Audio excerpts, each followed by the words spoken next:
Coucou les amis, j'espère que vous allez bien. Heureuse de vous retrouver pour cette nouvelle vidéo qui fait suite bien sûr à celle que je vous ai proposée auparavant. Alors aujourd'hui on va revenir un peu sur les sujets qu'on avait. Bonjour.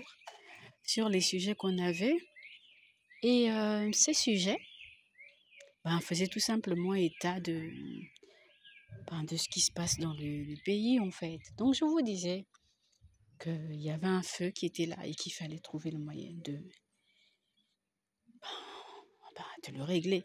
Mais au-delà de ça, je vous ai dit dans une vidéo qu'en fait, on se retrouve avec des gens qui jugent, qui peut-être également été trempés dans le même système, puisqu'on dit qu'il perdure depuis Bongo Père. Et ironie du hasard, il se trouve que le procureur général, lors du procès, s'est exprimé parce qu'il y a eu des fuites sur Internet où des éléments, des documents présentaient qu'il avait perçu un budget pour organiser des sessions criminelles et avait reçu des perdièmes de 7 millions de francs CFA. Imaginez-vous. Ce qui est intéressant, c'est que c'est lui-même qui en parle. En fait, ce qui me... Vraiment, je ne sais pas.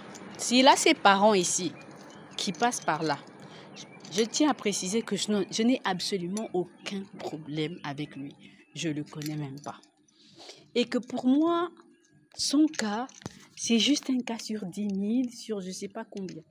D'accord? Donc, en fait, je n'en ai pas après lui exactement.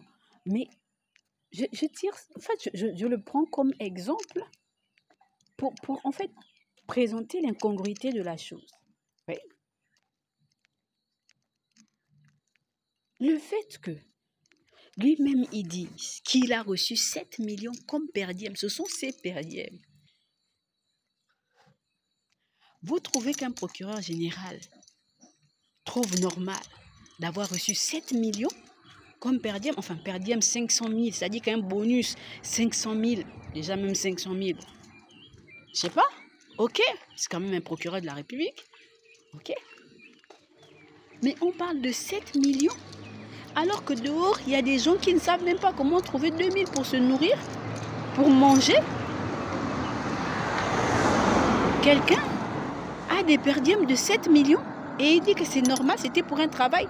Mais Hussein, il peut vous répondre que 2 milliards, c'est normal, c'était pour un travail. Il a fait une transaction, je ne sais pas avec quelle entreprise, avec quel pays. Il a amené, on ne sait pas quel investisseur étranger. Et ça a ramené, par exemple, je ne sais pas, 200 milliards au Gabon. Et lui, on lui dit, prends 2 milliards dedans. Il peut vous répondre ça. L'un des autres accusés peut vous dire, chacun peut vous dire ça.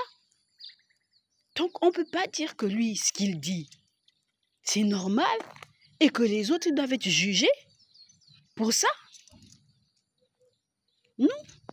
Après, je suis d'accord aussi que les autres ne sont pas jugés seulement parce qu'ils ont eu des perdièmes. Ils sont jugés non seulement pour le style ostentatoire, si je peux dire ça comme ça, de leur vie, ok? Mais ils sont avant tout, ils sont jugés également pour une certaine arrogance qui s'est placée, ce qui n'aurait pas dû se faire. Mais après, en parlant d'arrogance, je suis en train de me dire, je comprends maintenant pourquoi la plupart des gens là, quand vous les rencontrez, ils vous regardent avec mépris, avec tellement de mépris. On dirait que vous êtes la dernière personne, vous êtes le dernier être humain sur la planète, quoi. Parce qu'en fait, ils savent que toi, tu ne vois rien, en fait. Toi, tu sais rien, tu vis dans un autre monde. Comme on a l'habitude de me surnommer Alice au pays des merveilles, genre. Toi, tu ne sais pas ce qui se passe sur la planète Terre. Et puis, tu es là, tu avances. Nous, on rit de toi. Moi, j'ai l'impression, mais ça, c'est à tous les niveaux. Parce que tous les gens que vous voyez là qui vous annoncent des perdièmes de 5 millions, 7 millions et tout ça, il faut voir dans quel quartier ils habitent. Ils habitent dans des quartiers où il y a des creux et tout ça. Et ils vous narguent, ils passent là avec leur voiture, leur belle voiture et tout. Et ne peuvent pas décider d'aider à accompagner la route, même à donner les petits 25 francs qu'on donne aux petits, les petits du quartier là, qui se retrouvent toujours pour mettre les pierres là, pour prendre même les 25 là. Même leur dit qu'ils vont leur donner même 10 000, 20 000, que bon, essayez d'arranger ça bien, que ça ressemble à quelque chose. Ils ne vont pas faire ça. Ils vont dire les petits là, c'est des paresseux. Ils ne savent pas travailler. Eux, ils savent travailler, qui partent prendre des per diem de 5, 7 millions et plus on monte. Et on parle de justice. Non, mais écoutez, il faut quand même qu'à un moment donné, quoi, sans s'emballer, en sachant raison garder, il faut quand même qu'on essaie de se dire que là, c'est pas bon, les gars. C'est absolument pas bon. Donc, finalement, ce procès est venu nous mettre en lumière tout ça. Et c'est dommage que ce soit déjà fini. Je crois qu'on a même dû écouter ça. Parce qu'ils se sont rendus compte que si les jours continuent là, ce qui va sortir là, ça va être tellement violent.